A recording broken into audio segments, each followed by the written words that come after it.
Bugün sizlərlə halva reseptini bölüşəcəm. Çayın yanında möhtəşəm gedəri, ağızda eriyən çox dadlı halvadır. Çoxları başqa cür, başqa formalarda eləyir, amma biz həmişə bu formada eləyirik. Dedim sizlər üçün paylaşım.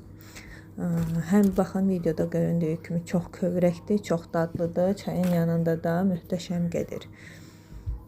Əvvəlcə qaba 1 litre süt, 1 kilogram şəkər tozunu əlavə eləyirəm.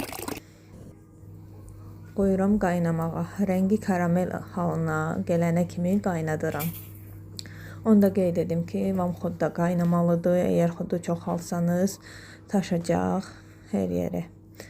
Qaynayandan sonra, karamel hala gələndən sonra 150 qram kərə yağı əlavə eləyirəm. Yenə bişirdirəm. Bir 10-15 dəqiqə qədər yenə qaynadıram. Sonra isə üzərinə vanil, qırılmış qoz əlavə eləyirəm. Mən fındıq əlavə elədim. Qoz da əlavə eləsəz olar. Sonra isə 10 dəqiqə qədər yenə bişirirəm. Bu formada köp-köp halına gələndə уже bişmiş deməkdir. Suda baxıram ki, bişib bişmədiyini. Belə bərk əlinizə gəlirsə bişmiş deməkdir.